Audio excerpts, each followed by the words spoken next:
if I call a company and I don't get somebody live, that to me is like strike one. But strike two is if I speak to somebody, the experience needs to be a wow. Like if they're super friendly, it makes that business stand out in a real big way.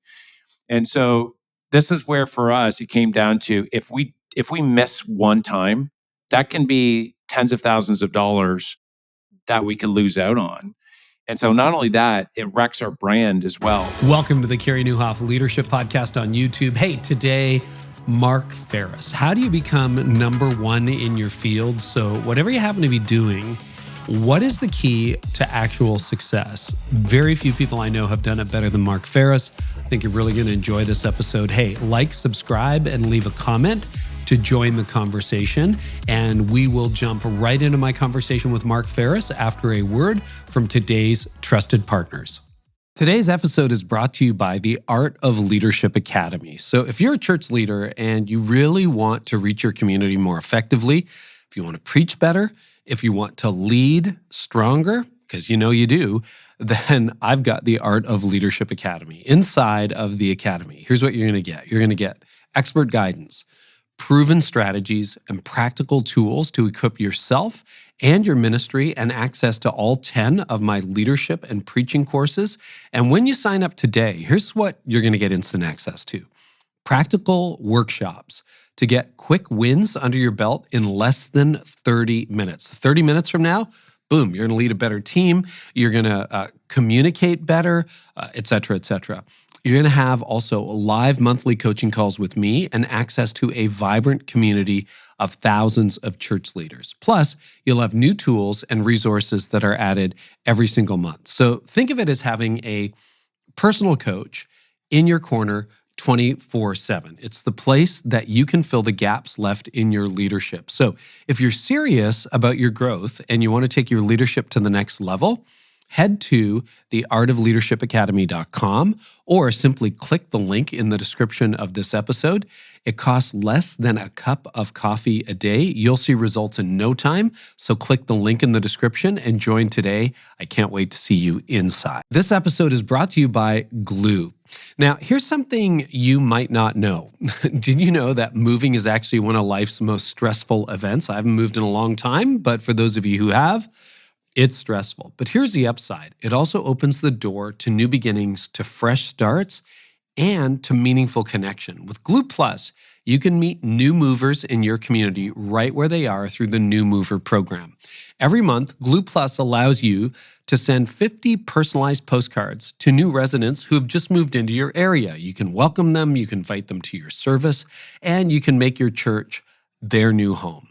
No printing, no mailing, no hassle, just pick your routes and Gloo handles the rest. And with a QR code on your welcome mailer, you can see neighbors who can text you and they can connect with you even before they step foot in your church. Thousands of churches are already using the New Mover program to grow their community. Now you can join them.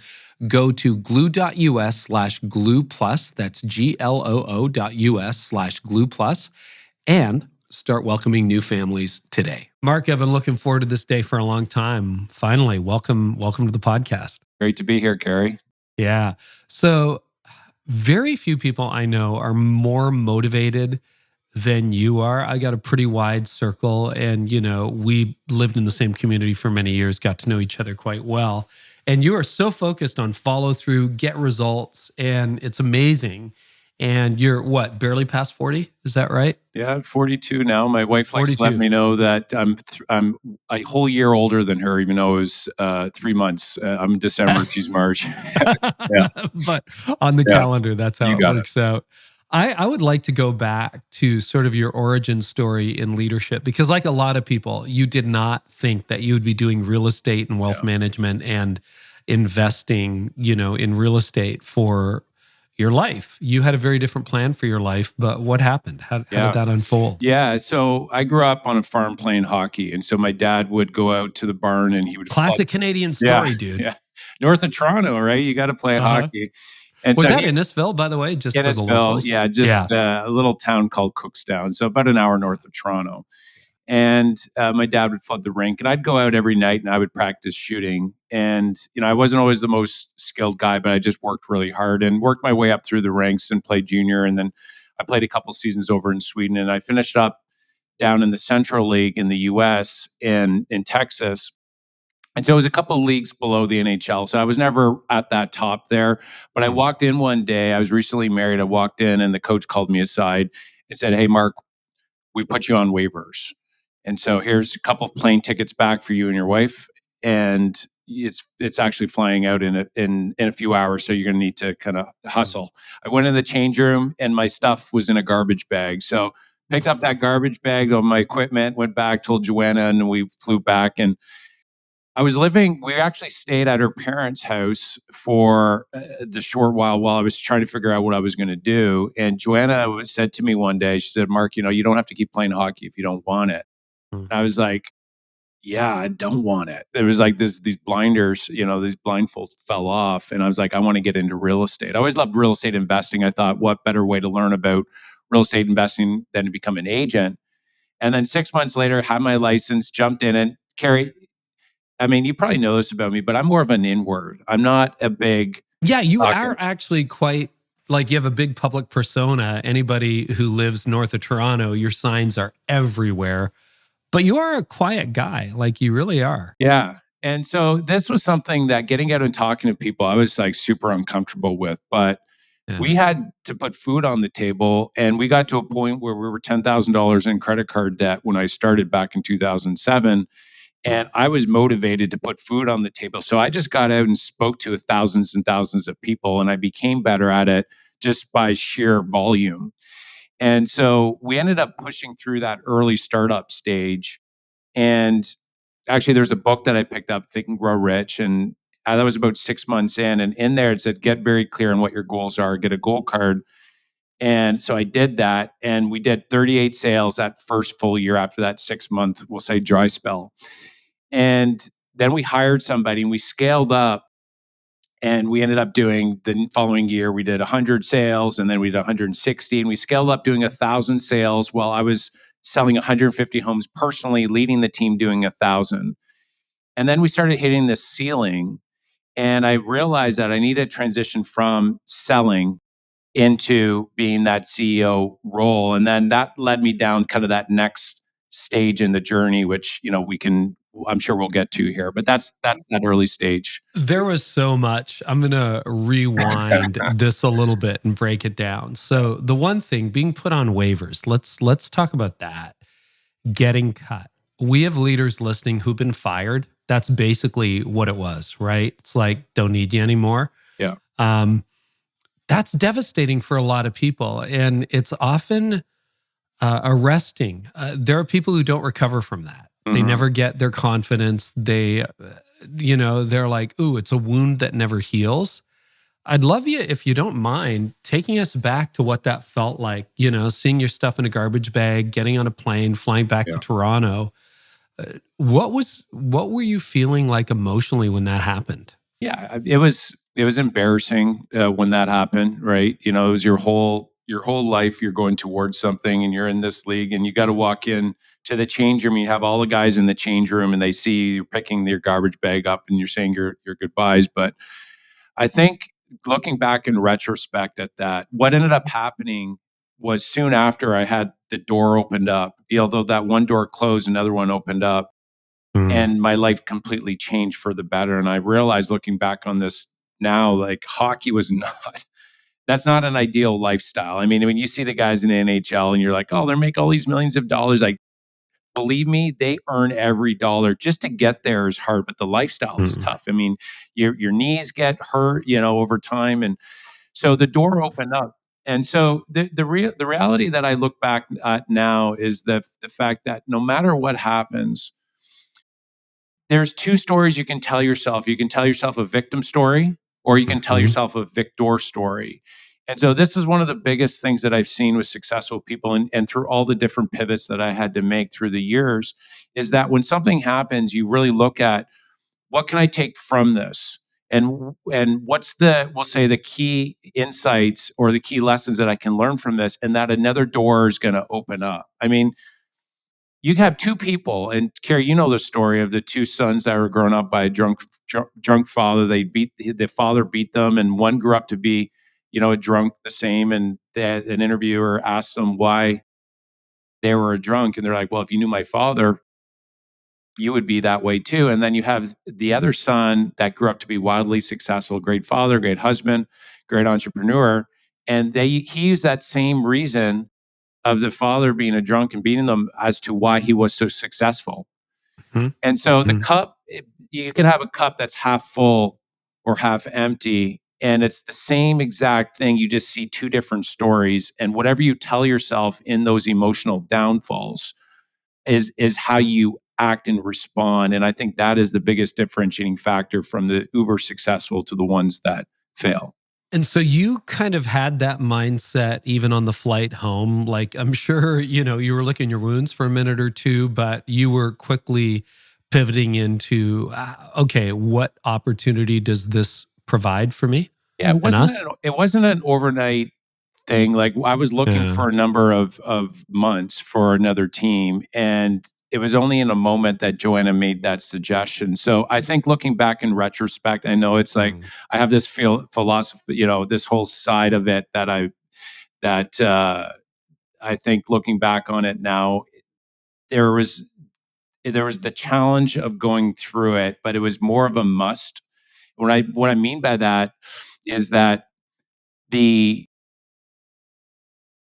the moment that I got caught, there was embarrassment. And then I had to go Mhm. through this process of challenge. And then it got to a point where it was a must that I had to put food on the table because I was living at her parents' house, and that was not okay. Like I was embarrassed by living there. So I Mm. think that any sort of transition that you go through, if you can put yourself where your back is up against the wall and you make it a must rather than, oh, I'll get around to it when I can, I think that is probably one of the biggest, we'll say, drivers in anybody going through a challenging period. You put your back up against the wall and you're forced to do it.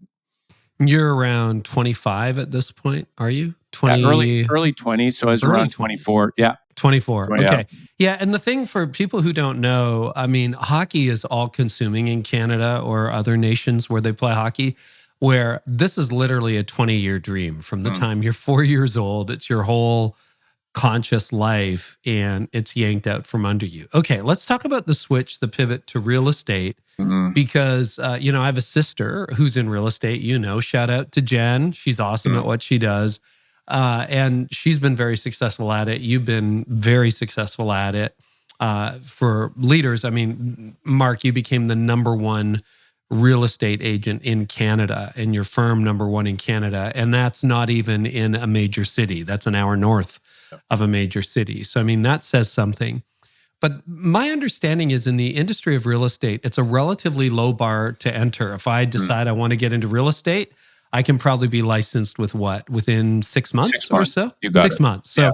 you don't have to go to school. You don't need a degree, bar of entry. And I've heard, you can correct me, but like 80% of real Yeah. estate agents end up selling 1 or 2 houses a year. Is that right? Yeah. Is that about right? Half of them on the board, I'm saying the Toronto Real Estate Board, there's over 70,000, won't even sell a property.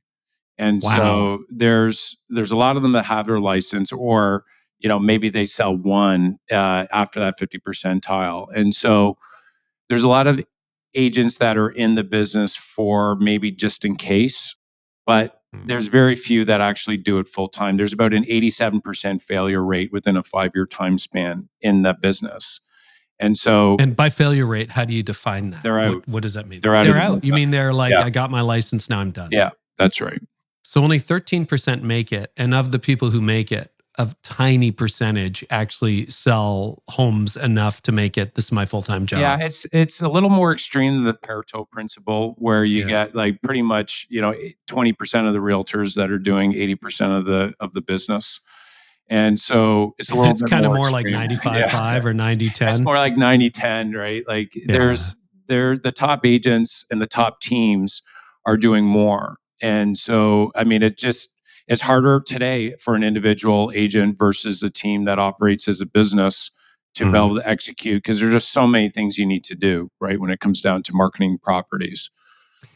I remember, because we've been part of the same community for years, living in the same area. But before we became friends, I remember seeing your signs. And I don't know what it was, Mark, but there was something that told me, even back in 2007 when you started, I've never told you this before. I thought, that guy's going to be successful. And I don't know what it was, whether it was the branding. Your branding's come a long way. Mhm. What were some of the initial decisions you made when you got into real estate, so you didn't become part of the 90% who basically couldn't sell a house, didn't sell many houses, and didn't end up going into greater credit card debt, which was a real possibility? What were some of those initial decisions that you and Joanna, your wife, made to help you sell 38 homes in your first year? Yeah.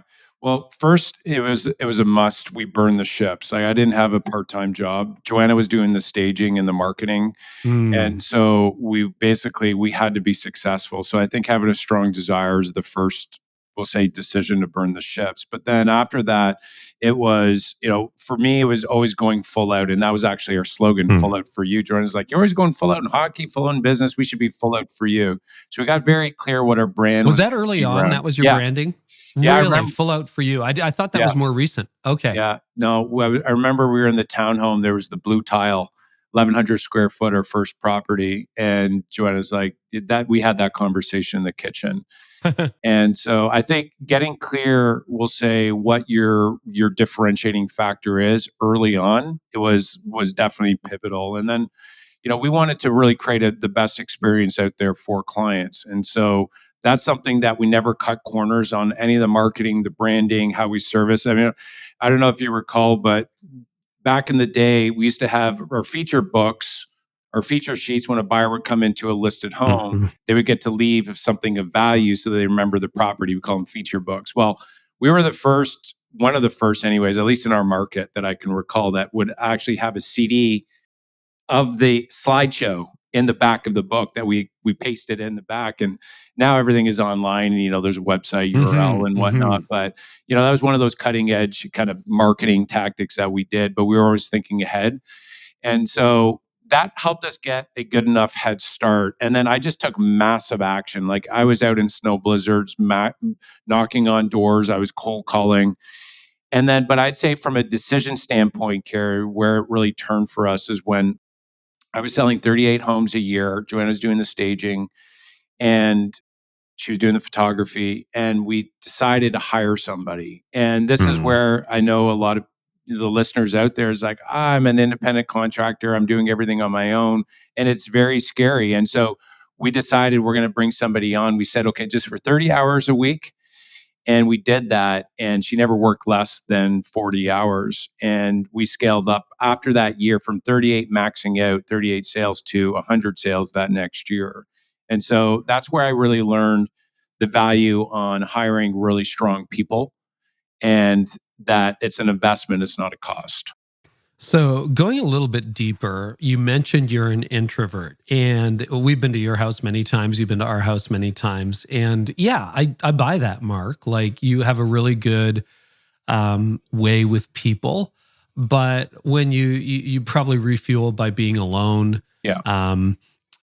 How did you push yourself? And you're right. I mean, if you're going to sell real estate in Canada, that's going to mean some lousy weather. That's going to mean minus 20-degree days. It's going to mean blizzards. It's going to mean heat waves in the summer, all of that. How did you push yourself through all those boundaries to go literally knock on, how many doors would you have knocked on that first year?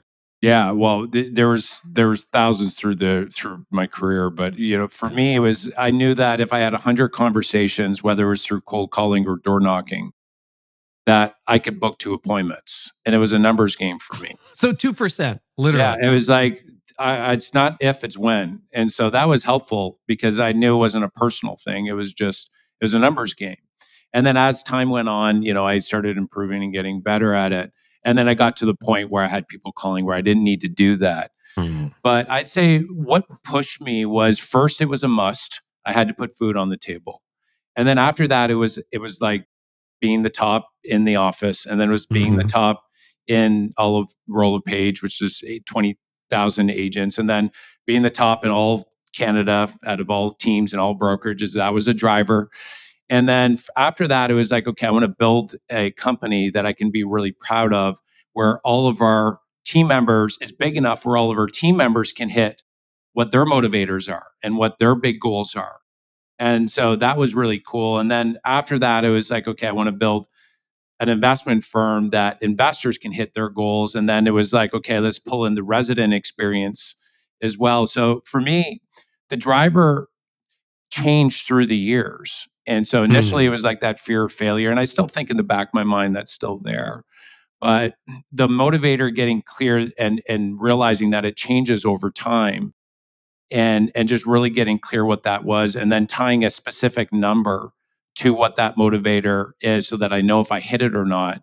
That was a really big part. And of course, I love growth and I love curiosity. And yeah, these conversations, Carey, you and I, we've had lots of business conversations through the years as well. Like, I love it.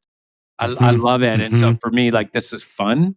And when you get to improve and get better, it's, we'll just say uh, it's a lot more rewarding the better you get at something and more fun. If you had to advise someone, and it's surprising, I don't know whether you know this or not, a lot of people don't, but many preachers are introverted, believe it or not. The people on stage with the microphone are pretty quiet.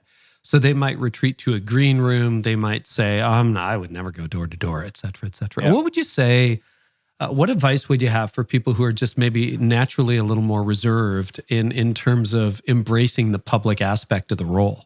Yeah. First, I think it's really important to figure out why you're doing the thing that you're doing.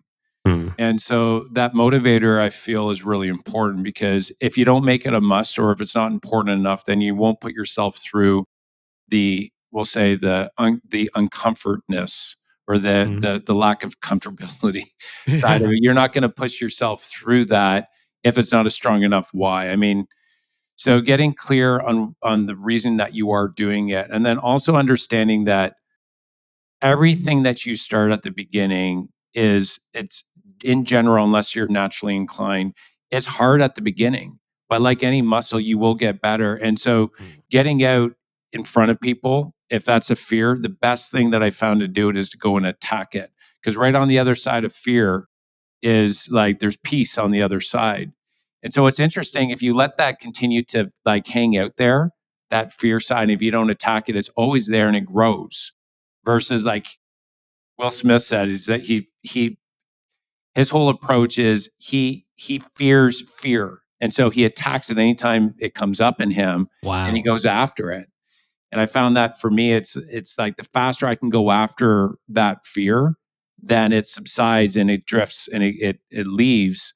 But having a clear why as to why you're doing it should give you enough, we'll say, fuel to be able to just get started. And then once you get started, then it's just a matter of your consistency and reminding yourself why you're doing it.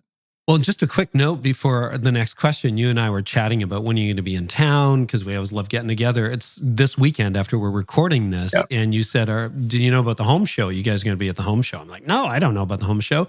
You said, well, come see me. And you're going to be in the booth. So, I mean, the thing that blows me away about that, I made a mental note, is a lot of people at your level of success and your level of team, being number one in Canada, would be like, yeah, I have people who go to the booth. And I think that's a really good note for those of us in leadership, that we need to be out there in the lobby, out of the green room, meeting people, connecting with people. Like, you never, I know you use your time strategically, but that doesn't really go away. I want to talk about branding. You're $10,000 in debt. And I think that's probably why when I saw those signs, and I remember it was around the time we were launching Connexus, that you launched, became, just at that time, you were a real estate agent. That's it. Like, you didn't own a brokerage, you worked for another company. But I remember seeing your signs and thinking, those are really well branded. They don't look like the generic sign that's out there. When you're $10,000 in debt and you're fighting to put groceries on the table and living with your in-laws, why did you decide to make an investment when you could have just not printed the CDs, not gone for the high-end thing? Why did you do that? And then how did you do that? Yeah. So at the beginning, when we didn't have a lot, it was pretty much get business however you can to be able to generate income to first get food on the table. Like, let's stop the bleeding here. So that's where friends, family, door knocking, all the stuff that doesn't cost a lot. But then as we started getting some more, we'll say dollars in, where we didn't need to spend it on living. Of course, we weren't taking lavish vacations around that time. Yeah, But that's right. what we found was really important is that whenever we had a listing, we had the opportunity, we maximized that as much as possible. And so when it came down to advertising, we realized that simple was better. So anytime we were trying to be cute with our messaging, it never stuck. So just very simple and consistent. And so the consistency with the marketing was like, that became extremely important. And as we started making more, we would advertise a little bit more, but we were always consistent. So we saw some agents come into the market and they do these full page, one page spread, and they would do that for 1 or 2 weeks. Whereas with us, we started small, but we were consistent every week we were there. And then it slowly grew where we were starting to fund it ourselves through our profits. But I think that's as we'll say, anybody that starts something, if you start small and you can start with very low investment, you will become very efficient in whatever it is that you're doing. And so I think, when it comes down to building a church, for example, I know a lot of your listeners, are church leaders. It's like, just start with what you have, maximize that. And as you start getting more and more of a following, I think that's where you can start leveraging some of these other costs. I think if going right to those expensive, you haven't built up the muscle, I believe, enough.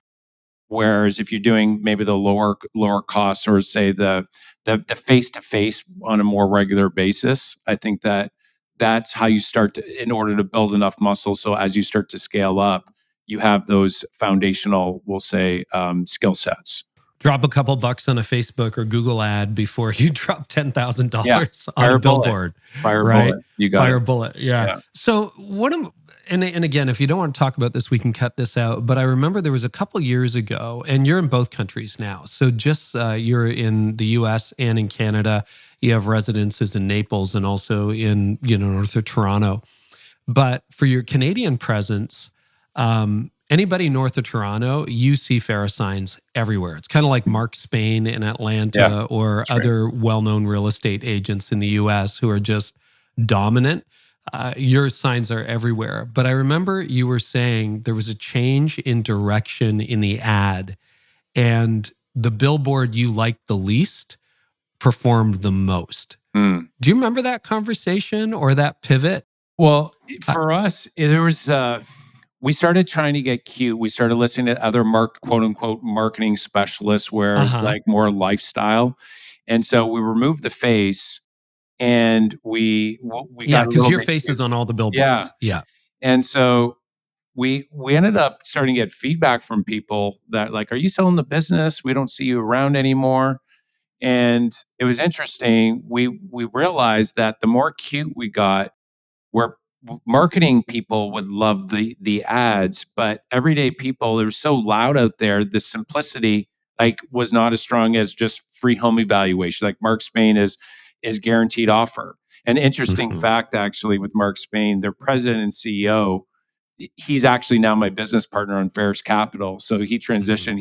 I'm working with him now. So they're just a great company, but they focus on the US. And so, but the point there is that this simple approach and consistency is something that we went back to the face, and people, they saw, oh, okay, Mark's back.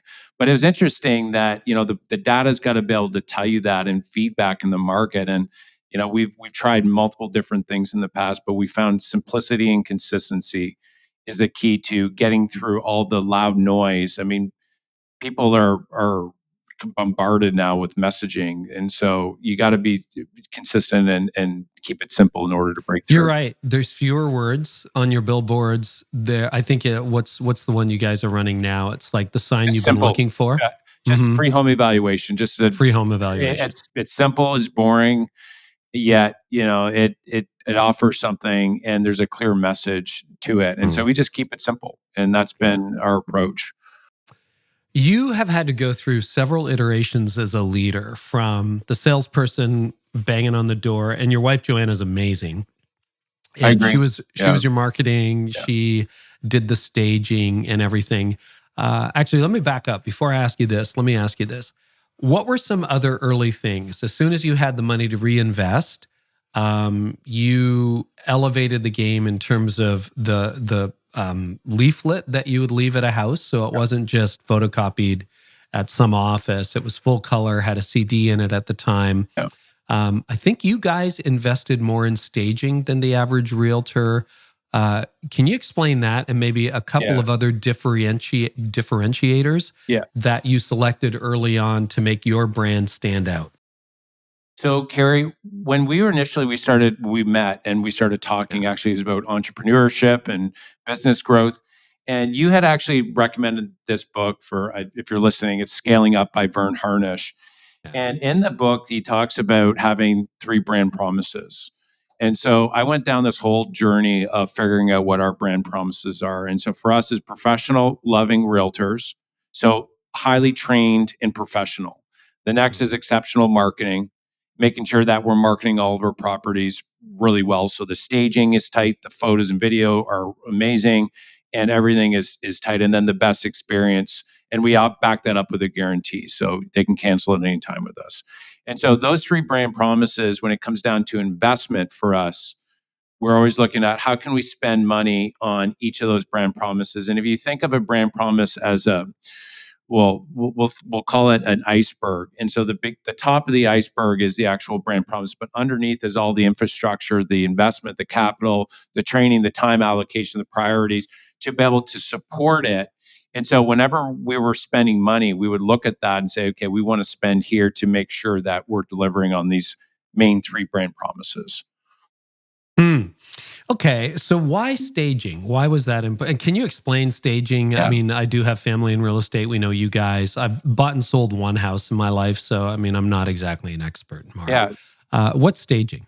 So staging is we'll say the journey of bringing a home from a everyday living home to we'll say a property that is showcased to appeal to a buyer and to emotionally hook them in. So that means, if we were to drill it down, making sure that you have no clutter around, making sure that the room flows. And when it comes to the furniture, you have the right art, the right decor, and you don't have anything on your counters at a very simple essence. And so that's where we actually bring in a stager and we help the client, the seller, be able to prepare their home so when a buyer walks through, they can see it not as the owner's home, but as their future potential home. And so when that's done, we bring in our photo video team, and we have everybody's in house right now. We have a full staging team, photo video team, and couriers and all the rest. And so once our photo video team comes in, they showcase the home. We do aerial, photo and video, and then twilights as well. So it kind of shows the sun going down. And then, so if that happens on the Wednesday, we have overnight editors now that can actually deliver high quality feature books on Thursday evening, because our data and our surveys that we were getting were that when it went on the market, a property went on the market, let's just say Friday morning, they want their feature books all there ready to go. So if a buyer books a showing, they have a giveaway. And so we had to figure out with overnight editors on how to take photos and video on Wednesday and be able to have it printed and shipped to the client by Thursday evening, that very next day. So when they woke up in that morning on Friday, they had them. And so it was a whole journey, Carey, because it was like 2 to 3 weeks after it went on the market, we deliver these feature books. It's like that, it's already sold by then. Right. And so that's the process. And for us, we try to take everything in-house as much as possible. We have our own couriers and drivers. And so that was a really big part of the success, on the real estate brokerage side of things. Yeah, and I remember when you were bringing people in-house, because you used independent contractors for a long time, independent, videographers and photographers and everything. And that was a big move for you guys. What is the advantage? And I'm thinking about, churches that are 1,500 to 3,000. they're in that in-between point of part-time to full-time, outsourcing versus bringing in, maybe even up to, $5 million in budget. What have been the advantages to having in-house people to handle all that? Yeah. Well, the first and foremost is the culture of the team members that you have in-house. That was one of our biggest things. Like, we couldn't control the client experience. And so when we hire people, we have our core values that we filter people through. And we have our process and how we communicate as well. So one person needs to talk to the next person, and everybody needs to be informed so that there's no, we'll say, telephone tag the game, right? And so the culture in regards to the people, I think that's first and foremost. And then the ability to be able to track and to improve the client experience. Like, for example, when we transitioned from a brokerage where we were with Rolla Page, it's kind of like a Remax in Canada.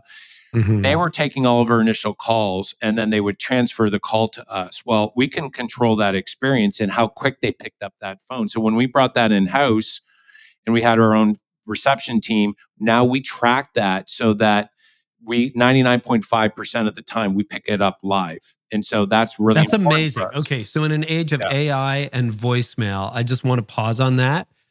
When I call 1-800 whatever, a real human being picks up the phone? That's right. 95% of the time. I'm hardcore on that. And here's the reason, because when I was calling around, when I was initially calling brokerages on who I was going to work with back in 2007, I had a few not great experiences. And one of them I'd called and I got the runaround. And I thought to myself, well, if I'm experiencing this, probably my clients are going to experience it as well. So I didn't interview them. Now, that would have been millions of dollars to that brokerage if I went there, because I liked the broker when I met him later. And so I thought to myself, oh my goodness, if it's not a great experience within that first call, and that's where for any of the church leaders, that first call when they pick up, that to me, I tell we call them our connection team, their receptionists. I tell them, you're one of the most important people in the whole company, because you're that first experience. And so how well that goes, it sets the tone. See, this is fast. This is taking me back to the launch of Connexus, and I remember, we're bootstrapping it. We don't have money, the whole deal. And one of the decisions I made is, so first of all, that was in 2007. This is 2025. People would say nobody talks on the phone anymore. Gen Z has phone anxiety, et cetera, et cetera. But I was calling around to help somebody with a property that they're vacating, just a family member, and I had to call removal companies to take some stuff away that we're not going to use. I wanted to talk to a real person. I was chatting with a chatbot last night online. The chatbot was great, but the chatbot lied. And when I got the real person, they're like, yeah, we don't really do that. I call, sometimes I call really small businesses and like Joe's Garage, and you get like, welcome to Joe's Garage with some nice music. Somebody will be with you in a minute. I'm like, Joe, pick up the phone, dude. Like, get someone to pick up the phone. So when we were starting Connexus all those years ago, I was like, we need someone at the front desk, on reception, answering the phone live. Yeah. And I remember getting so much pushback for that 18 years ago because people thought it was antiquated. If I was starting again today and I had a bricks and mortar business, 100%, I would be like, we're going to differentiate ourselves by having a live human picking up the phone. Do you want to go through, you and I've talked about that. I want you to break down that decision and why it matters, because so many of us, we are in the customer service business one way or the other. Why does that matter in an age of AI? Well, first off, that's my own experience. When I call any sort of business, I'm calling the bank. I'm just like 000.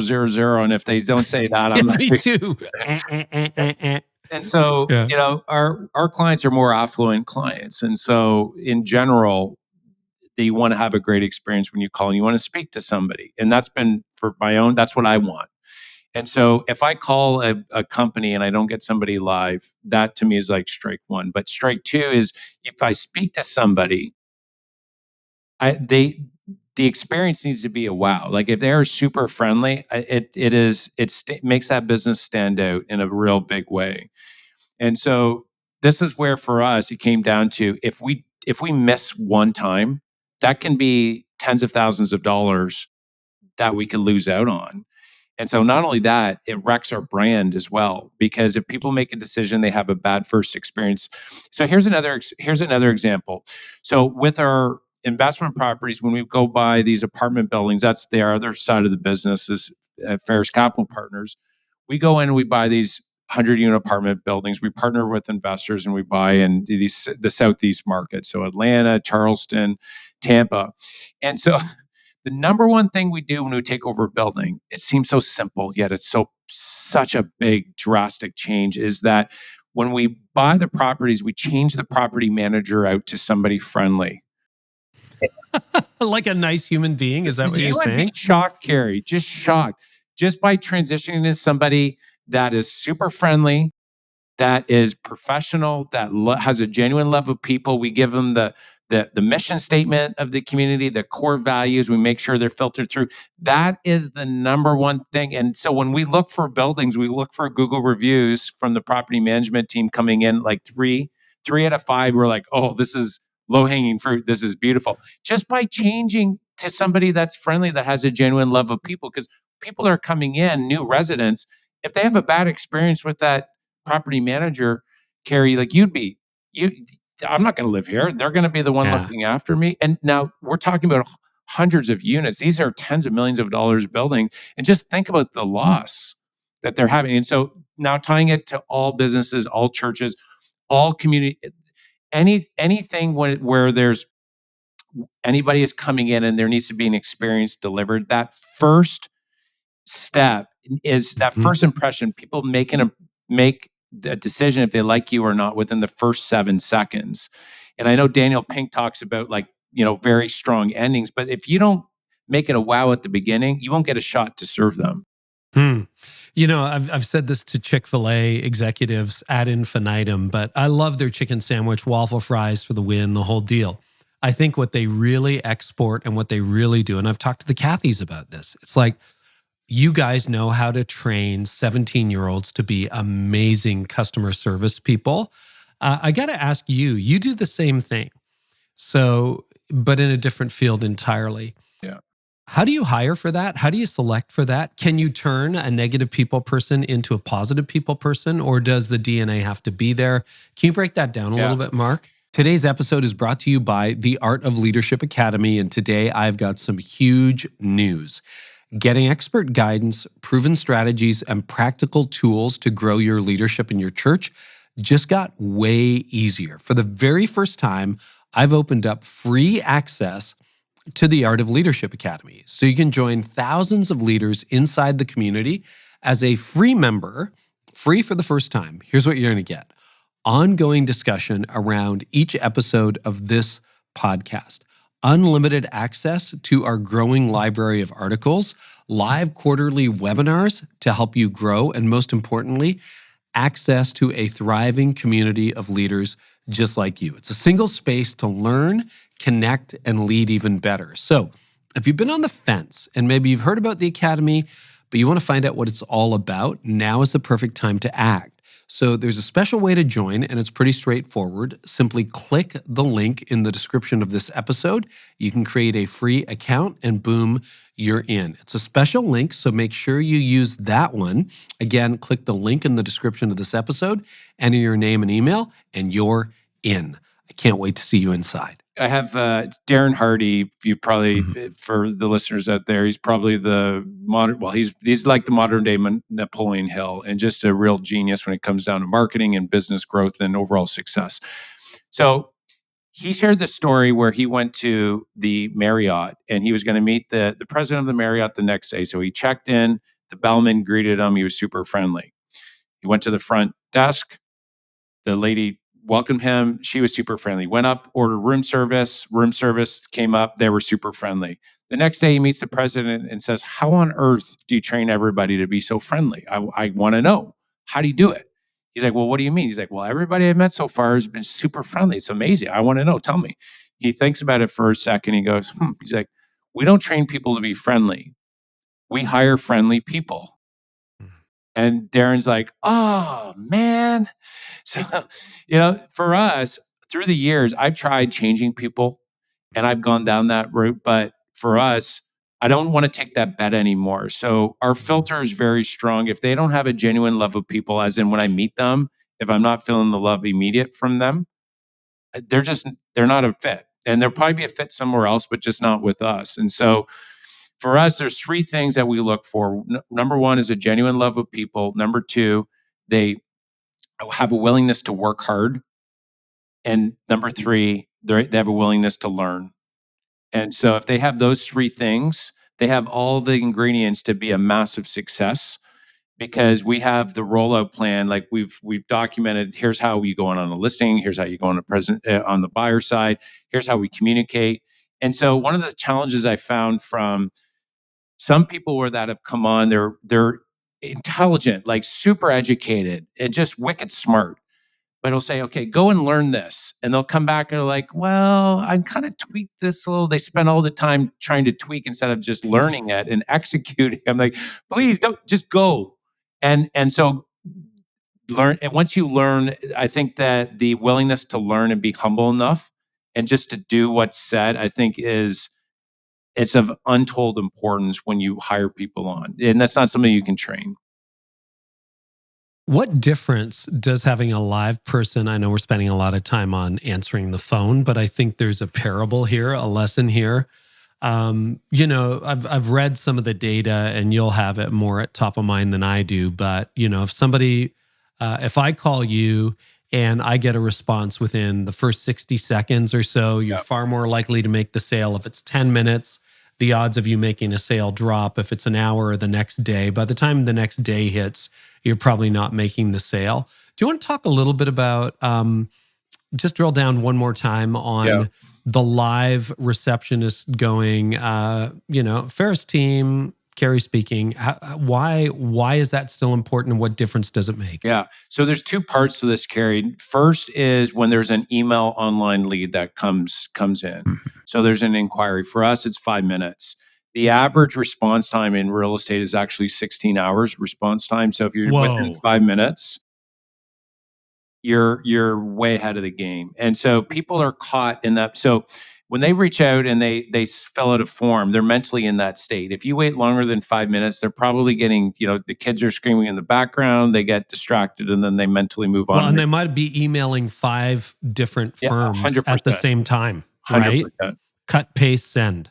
So that's really important. And just by the way, when you reach out, you're creating an experience of your personal brand. So you imprint. So that's really important, the speed in regards to response for online leads. But for people that are actually calling in, that you pick up live, it's like so that they're not on wait. And for the 0.5% of the people that are they're put on hold when we're in between, we actually have a full out song that we created. We gotta go full over it. So I'm not a great singer here, Carey, but actually Josh sang it for us. Your Mark cousin. Faris, yeah. And so the point there is that we really wanted to curate the experience from that very first connection all the way through. And so what we've done, Carey, is we've mapped out every touch point from that first entry call and how we can make that a wow to we'll say the inside sales rep that speaks with them, to the agent that shows up with a gift bag with coffee mugs there that's branded,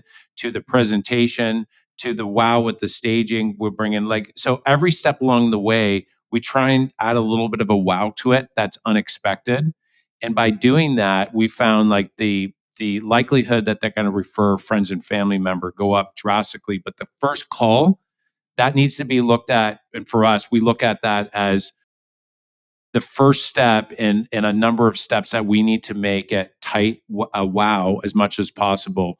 Because if we don't get it right at the first, that I would say is probably one of the most important, then we may not get second or third shot to be able to experience how good we are at it.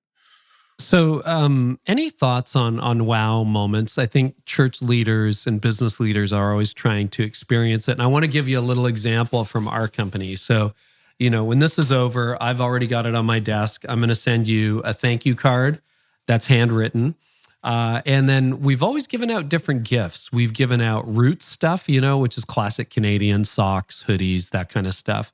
Lately, we pivoted to luggage tags that are monograms. So I'm ruining this. Okay, you're probably going to get your initials monogrammed on a luggage tag. Cool. And it's not the most expensive gift in the world, but it's thoughtful and it's personalized and it's nicely packaged and everything. And Mark, I got to tell you, the number of people who are like world-class people that I have on this podcast who will text me or DM me and go, I can't believe you got me a luggage tag. Like I just, mine just died and I needed a new one. And that was so thoughtful. Thank you so much for your note and the luggage tag. And I'm like, you could probably buy a luggage tag. Like, we didn't give you something you couldn't get. But that seems to be like a little wow, a personalized thing along the way. What are you learning? And what my point being, they're not cheap, but they're not terribly expensive. This isn't a $500 luggage tag, okay? Yeah.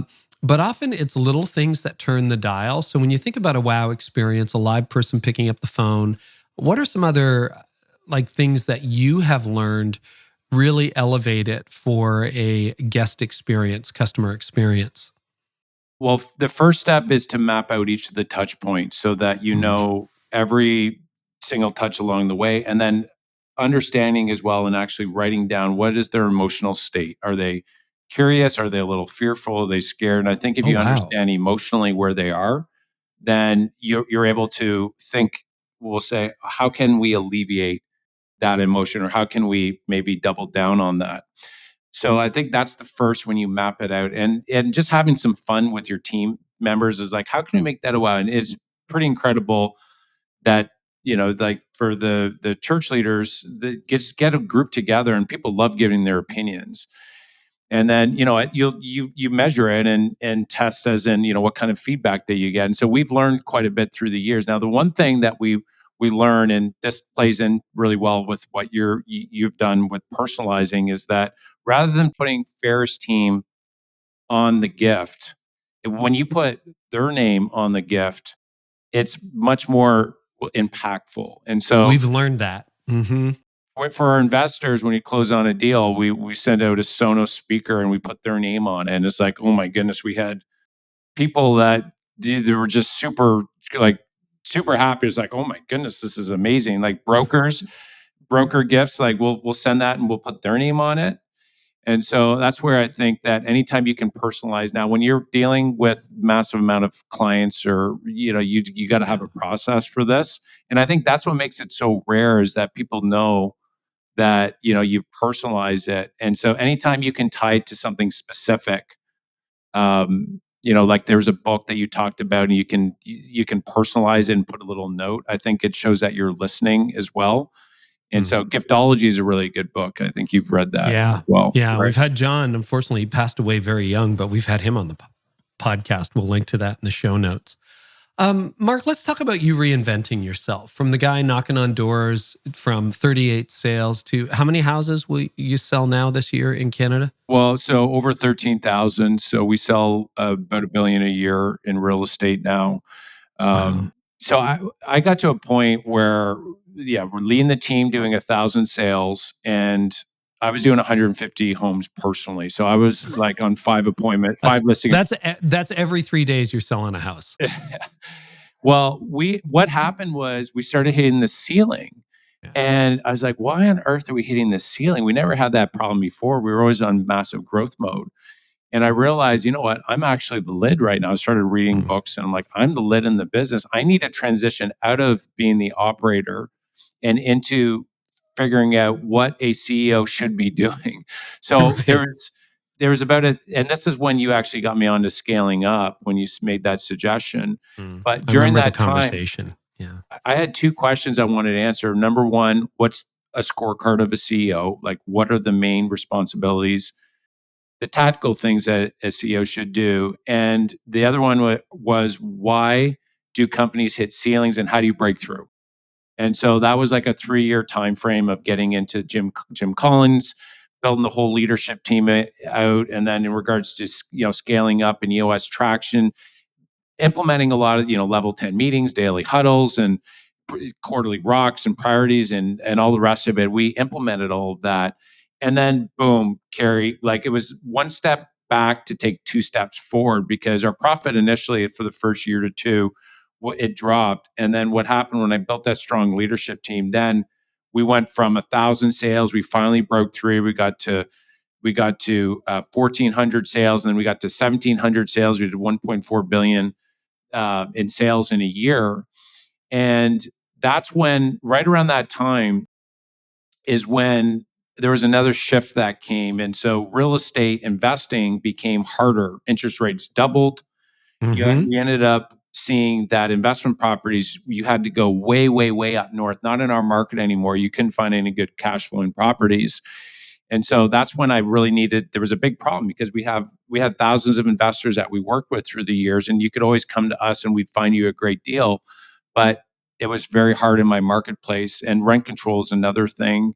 So this is post-COVID where everything went crazy in the housing market. I mean, it is Right. nuts. I mean, houses that cost $700,000 8 years ago cost $1.2 million today or more. So That's right. And we had invested along the way, and so we were buying single family properties, smaller multifamily, and apartment and office buildings. And so there was a big problem that we had. And so what I ended up doing is I started looking outside of our market, and I started looking at places like Charleston and Tampa, and these markets down south. I'm like, oh my goodness, this reminds you a lot of 2008, 2009. And I thought, what about the larger stuff? What if we help our investors invest down in these markets and buy these 100-unit plus apartment buildings?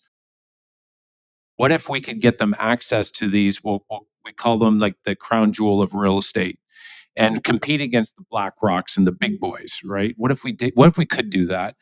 And then I went back, and all the key learnings that I got from scaling the real estate brokerage, we applied that. And that's when I partnered up with John McCarowitz. He's a very strong integrator, strong operations. He scaled that company up to over like 400 people, and they sold it. And so the reality here is that we built the team, and since then we've scaled that up. We have a full-time team of 9, and so we partner with investors now, and we buy these 100-unit apartment buildings. So I've had to change what my role is in the company, and I think that's one of the biggest things that a lot of people will not take that step from, we'll say, independent contractor to, oh, wait a sec, I need to learn a new skill set, CEO, to, oh, I need to learn a new marketplace in the commercial real estate. There's a learning curve, and that's where what I did was I fast tracked that learning by hiring the best people that have a track record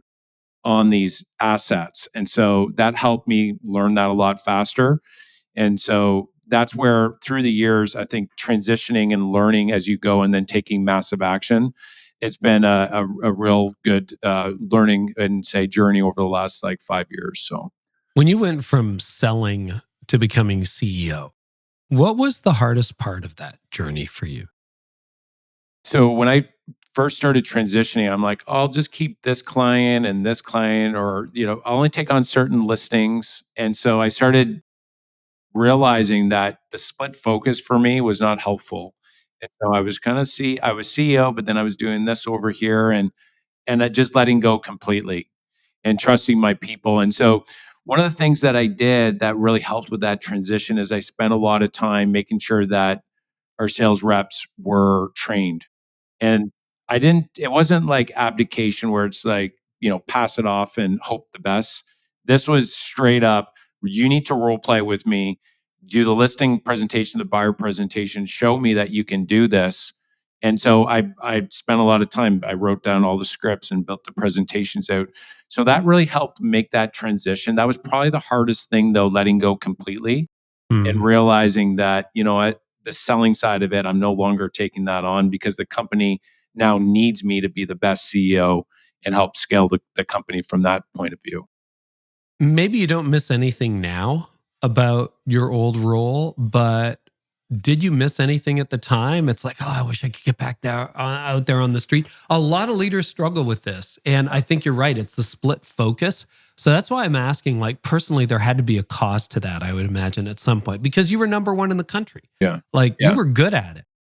Yeah. Well, so the team, to me, it was like whether I was personally doing the sales or the team members were doing it, it was still under Fair's team. So to me, whether I did it or they did it, it was the same sign, same everything. And so that was helpful to know that, okay, the company needs me to do this role over here, but we're all still playing together. It's kind of like a partnership in, your marriage. It's you take that, I take this, and we need to have the same result. And sometimes those, we'll say those activities or those uh, uh, responsibilities, they change within. But for me, that's where it was very helpful just to know that we set a goal and we were going after it together. Mm. Yeah. And there, you talked about it before. You just need to park your ego at the door and do what's in the best interest of the mission, which I think can be challenging for a lot of leaders. And if that was that, I'll tell you, especially transitioning, going from the real estate where you walk into a room or any sort of award ceremony and you're getting that top award across the country, and then you're going into another industry and you're going to an event or a conference and you're telling these guys have 10,000 units, they own these real estate investment firms. It's like, I have 70 units, and you're kind of like, you're just like, it's like, oh, you're so cute, this little guy. Right? And I'm like, well, You're we in run a real kindergarten estate again. team up in Canada. They're like, oh, you're so cute, real estate up in Canada, eh? And so there was definite pride that I had to swallow on that and get back to the basics. And for me, I think that at the heart of growth, I think, is going back there as much as possible into that, we'll call that rookie mindset framework. And it is, I had to swallow pride going through that as well. And it's an investment starting this real estate investment firm. I mean, we're hiring super high end, really skilled individuals, right? And everybody's coming under. So it's an upfront investment. So you got to be able to put the money out front as well, and you're gonna take a risk when you start any sort of new company. And I'll just say it's been a swallowing of pride, but massive amount of growth, and we're seeing a lot of fruit from it now. So one of the things I've always admired about you in the time I've known you is few people focus more on goals and are active learners. Like when I gave you that Vern Harnish book or recommended it to you, I said to you before we hit record, I think I've skim read it and probably need to read it again. You've read it 3 times, have notes, underlined every other sentence, memorized it, implemented it. And you do that with, Think and Grow Rich, Napoleon Hill, or whatever you happen to be reading at any time. Can you talk about your learning habits and how they've informed your leadership? So this is probably one of the most impactful things that I've done when people ask, like, how are you, able to accomplish this? And I do believe success is a number of small things. Alex Hormozy talks about it's like golden BBs versus a silver bullet. But from a learning ability, I'd say the number one thing that I've been able to do is that when I read a book, so I call it stack reading. So I buy the Audible version, and then I have the physical book and I have a pen. I'm more of a kinetic learner, so I need to write.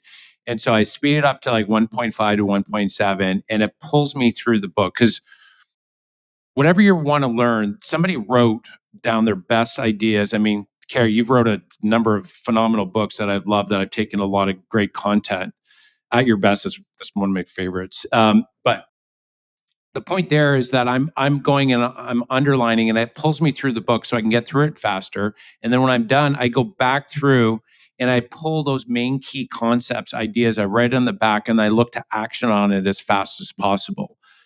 The time frame from learning it to actioning on it, the shorter I can shrink that, the faster I can run. And so for me, whenever I'm learning anything, I'm more learning not for the sake of overall general learning. I'm more studying to learn a part of the business. And so for the listeners out there, I would say that whatever business you're in, there are people that have written down how to get better in certain areas that maybe you're weaker on or that you want to learn. The key is to not just read the book, because I would say out of most of the people I've spoken with, and when it comes down to reading, they'll read it and they'll read it once and they'll maybe skim. But the ability to take action and just 1 or 2 or 3 things from each book, the faster you can do that, the faster you can get ahead. And that's been probably my number one hack when it comes down to overall success is learning in a stack reading framework, and then actioning on it as fast as possible. That's been huge for me. I think your insight about what can I implement right now and let's shrink the gap between learning and execution is probably the biggest takeaway for me. I mean, it's super cool to like audiobook and read it and mark it up, but a lot of people have, Evernotes or notes Right. full of insights, but they haven't done anything with it. And a friend of mine says action creates traction. I really believe that. Yeah. Yeah. A high sense of urgency and taking massive action are, I would say, the two, like, they're the most important things when it comes down to business. And that's where somebody that is not educated, that just learns if you look at a flywheel, the ability to learn something, action on it, reflect from your learning, and then do it again in that flywheel concept, the faster you can do that, somebody that is maybe doesn't have a formal schooling education, they can go and blow by somebody very quickly that has an MBA because they're learning at a much faster pace than somebody that maybe has a background in overall learning, but they're not continuing with their learning curve. And the best way to learn is to take action. And even if you go to the one step further, and I know you're doing this now, Carey, and I know for me, anytime you can teach something that if you want to get really good at something, if you can teach it, it anchors it in at you, and you have to understand it at a much deeper level.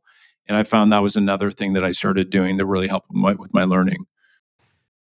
One thing, because this pivot into real estate investing is 3 or 4 years old. It's not that old, where you became the CEO, founder of Faris Capital, etc.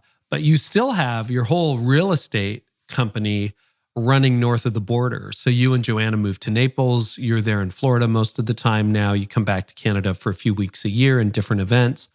What was it like to learn to lead your real estate company remotely? What personal shifts did you have? Because you're not there every day. I mean, your team is still high performing, but that's a big pivot. A lot of multi-site campus pastors, like senior pastors, can't make. It's like, I wish I could be at all the sites. I want to see what's going on. Or business leaders, if you get into franchising or multiple locations, it's really hard. But you got 2 different businesses going on, not just 2 locations. So what were the pivots you had to make as a leader to be able to do that effectively? Yeah. Well, the first, we'll say, concern that came up when the thought came of, well, maybe we can move down, go down to Florida sooner than when the kids get out of high school, which is like 10 years down the road. So Yeah. So this is where first there was this mindset of, well, what will people think? What will people say? And so there was a fear there. And I just reflected and said, you know what? Like, I know, I know that I can do my job just as well remotely than in person. And the other thing that was really important at that point as well is that we had built a strong leadership team and strong managers. So we do have people boots on the ground as well. And so for me, it was getting very clear, what kind of value do I add to the business and where are the key points in that I need to be inserted in. And so that's where, over a period of 2 years, as I was starting to build Faris Capital, anytime you start a new business, you got to be like full on. And so for that 2 year time frame when I got Faris Capital off the ground, when I was building that and I was boots on the ground going, the president, I'd have my once a week meeting with my president. And then we had a strong leadership team that were meeting outside. I wasn't part of that actually for a period of 2 years. And so now that we built up Faris Capital, I'm able to spend a little bit more time in that business, leading the sales team and whatnot, while doing, the Faris Capital side, because we have a strong president on that side. So for me, the number one thing when it came down to doing remotely is making sure that we have strong leadership in place and that they're in the right rhythms, in their meeting rhythms and how they're meeting and setting their priorities. And so that skill set really needed to be built before making that transition. And the other part of it was overcoming these limiting beliefs of, what will people think, what will people say. I think it's getting very clear what kind of value you do add to the company, and just continue to make sure that you're doing that.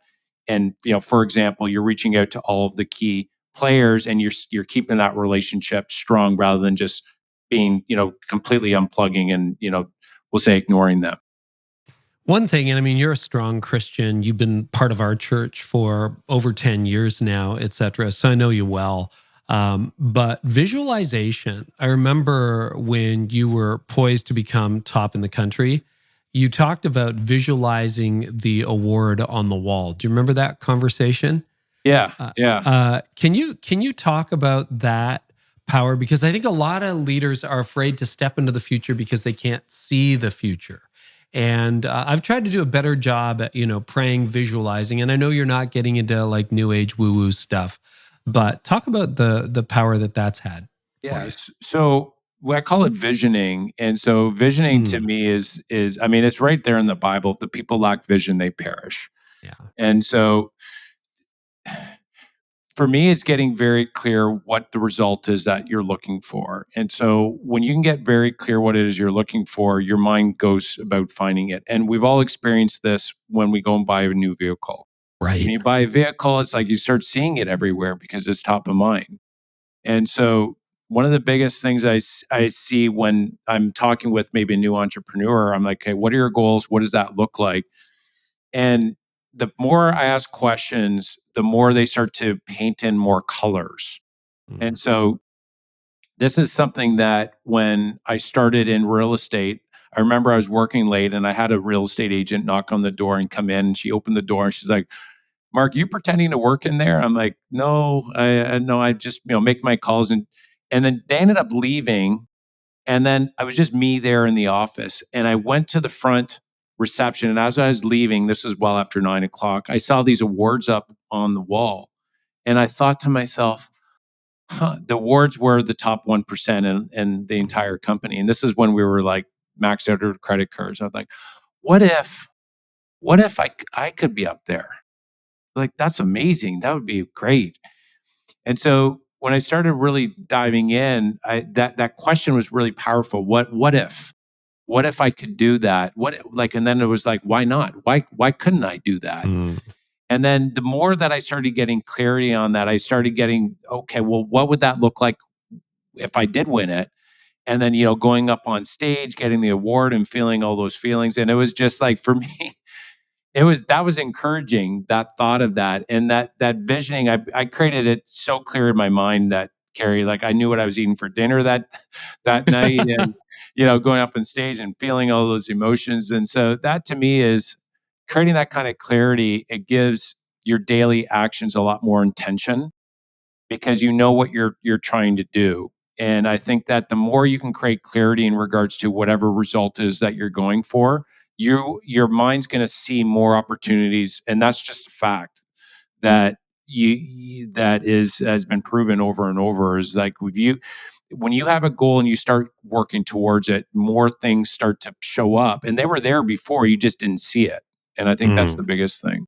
I've had that actually. When you mention it, I thought I didn't do that particularly well. I've had that with certain guests where you're intimidated to even send the email because you don't know them, and they don't do interviews, etc.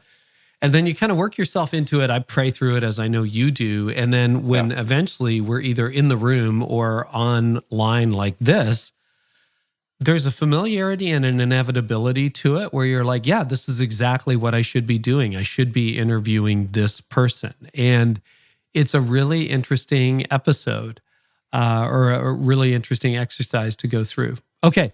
Yeah. Bit of a rapid fire round. You and your wife, Joanna, have worked together for years, and I'm sure you've had high points and low points.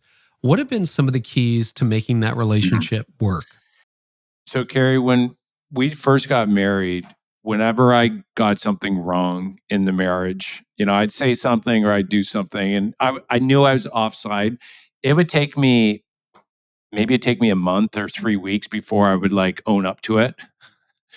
Wow. And then as years went by, eventually I learned, Carey. I'm not like super quick learner here. And then it got to be weeks, and then week, and then a few days, and then a few hours. And now as I've matured more, that ability to be able to ask for forgiveness sooner has been like huge for us. And so that's a big one because if you keep on holding to angst or we'll say you're pissed off or something and you don't ask for forgiveness, then that walls start to build. And so we pull those walls down very quickly. The other thing for Joanna and I is that there's alignment. I mean, we both believe in Jesus Christ, so like the Bible for us is like a really great filter of we'll call it the foundation of the marriage. And so when we both believe in that, our values are very much aligned. And so that's the other one. And then I'd say as a third, that we've always made it very clear to the kids that Joanna and I okay, first Jesus, he's number one, and then it's mom and dad. We're next. Like mom I'm gonna pick. So if you're in a debate with your mom, I'm on mom's side. And so this is a big one that we spend a lot of time making sure that we're connecting through the week. I mean, running these companies, it's very taxing in regards to time. And so outside of that, like we're getting our time in one-on-one along the way. That's always been big because Joanna's her love language is quality time. And so Tony's too. Right. Yeah. So I got to make sure to fill that cup. And if it's getting a little empty, Joanna's very, again, she's Polish, right? She's very bold and she'll tell me straight. She's like, Mark, we got to spend some more time here. I'm like, okay, I got you. Yeah. So that's good too. You guys are good at that too. You've always done vacations together with and without the kids. And when our kids were younger, you're in the thick of it. Are they all teenagers now, the boys? Yeah. So Matthew, 17, 15, and almost 13 now. Yeah, I thought so. I thought they were all teens. So you're in the middle of it right now. And, I've seen you. You'll take Joanna for the weekend, for a week, make sure the boys are taken care of, etc. That probably is another key to maintaining a healthy relationship and making sure that you've got a strong marriage. Well, and the other thing that we've done as well is we'll actually take a part of the day on Thursday. Like Thursday just seems to be that time, and we'll go for lunch, maybe we'll go for a walk on the beach, and that's been like really good. That's the rule. So there's exceptions to the rule in regards to if there's something I'm on travel or whatnot, but overall we make sure that we get that Thursday in, and so that Carey, that's been so helpful in regards to just reconnecting, but. Once we get through the reconnecting side of it, sometimes there's like business conversations that I'll throw out ideas and we kind of bat it out back and forth. And there's been more kind of, moments for me where I'm like, okay, yeah, that's really good. We kind of work out an idea or a concept. And so that's been actually really good on the business front as well, amongst all the other benefits.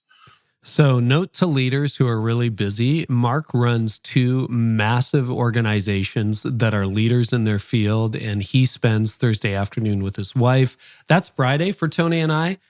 If Mark can do it, we can do it, right? Just a note. Okay. One of and we don't have a lot of time to really explore it, and maybe we can do a round 2 on this sometime, but do you want to talk about that first time we met? You came to Connexus, you were looking for a different church, and we did something that really kind of upset you and Joanna that Sunday, and you talked to me about it. Do you remember what we're talking about?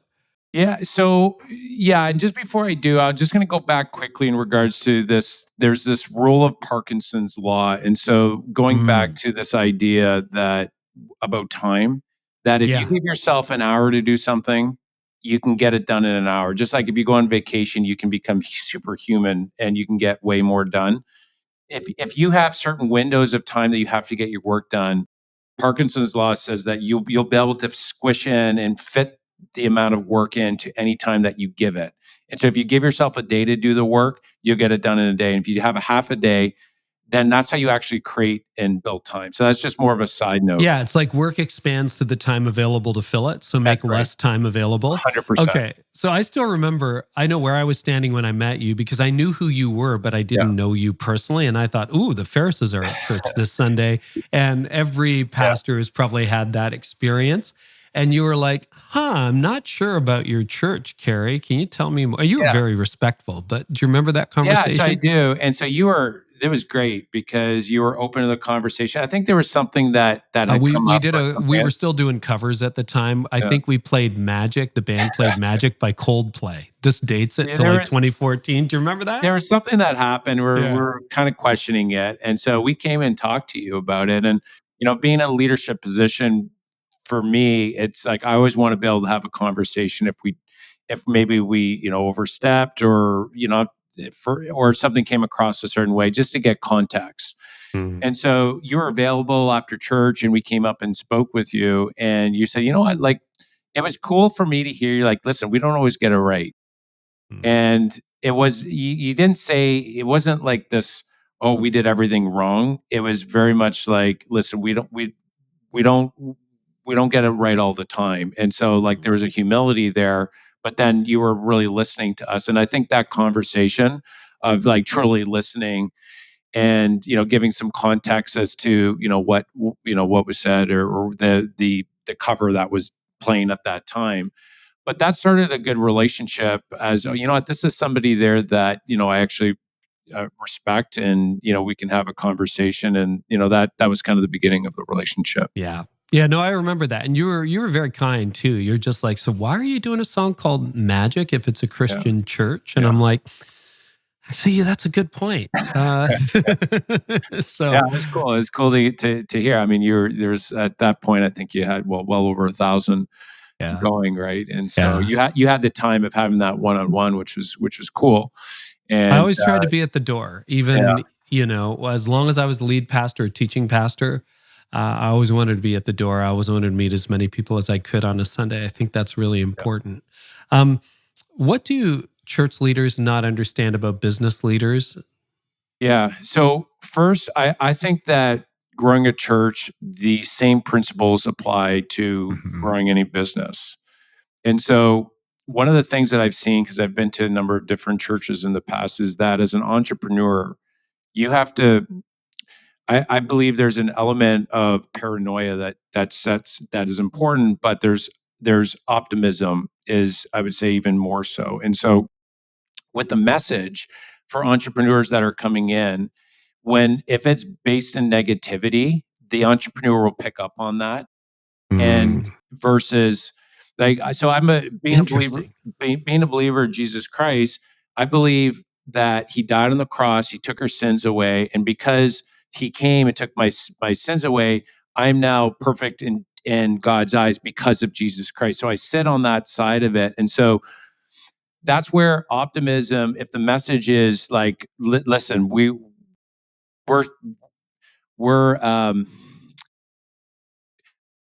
victorious now, coming from that message versus like negativity, you're a sinner, you're horrible.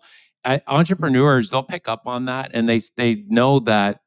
I'm just saying in my own experience anyways, from an entrepreneurial side of it, that's not something that I want to expose myself to every day. If you miss the back half of that message that, listen, we're victorious now, because as a CEO and entrepreneur, you have to have a certain element of, listen, like, we're going on the sacred mission, we're going somewhere big, and this is a beautiful thing.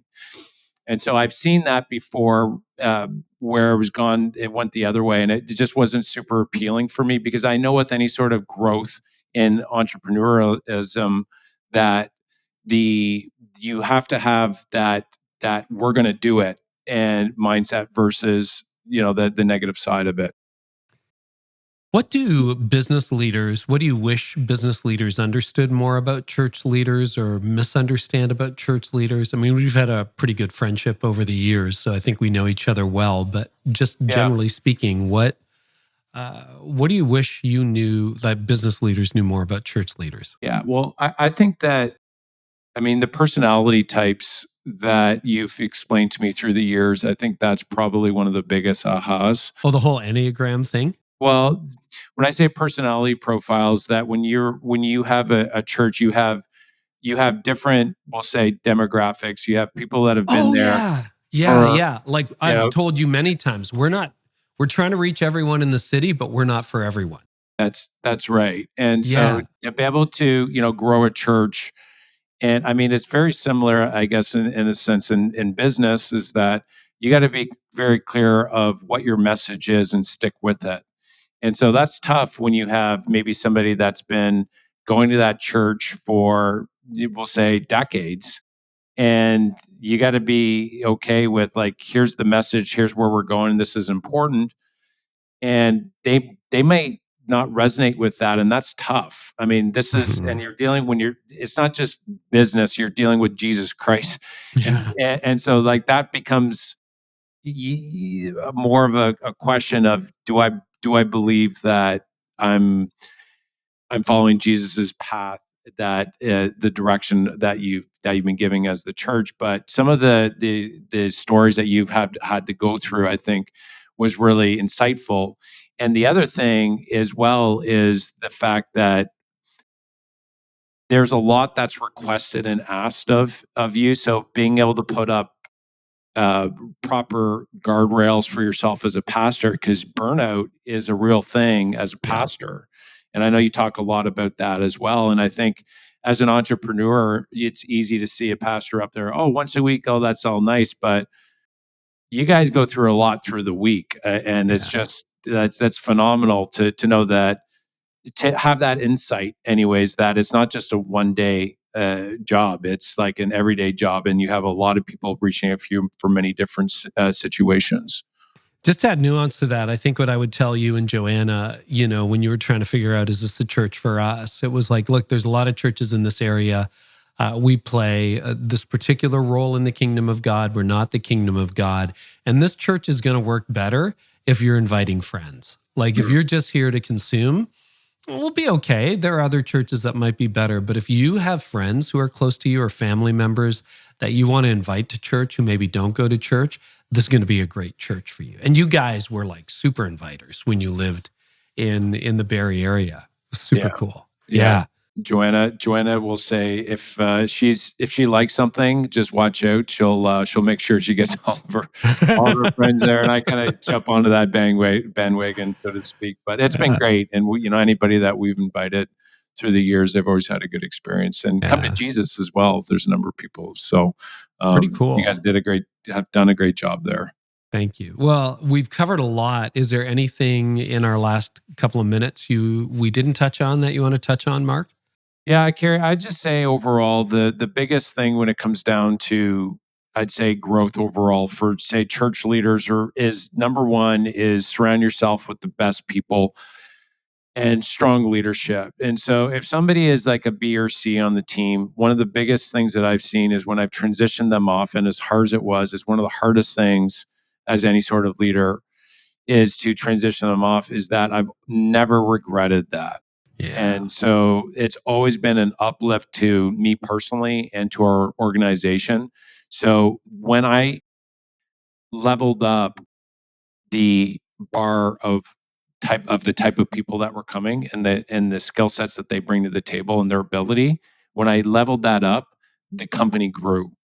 And so Mm. I would say that was probably one of the biggest, we'll say, insights that I got through the years. And I think for all the listeners out there, that applies even if you aren't leading anyone else, your personal sphere as well. Whoever you hang around with, you tend to gravitate to them. So if you want to just level up your life, you get people that are further down the road, and you start hanging around with them, and you will gravitate and drift that way.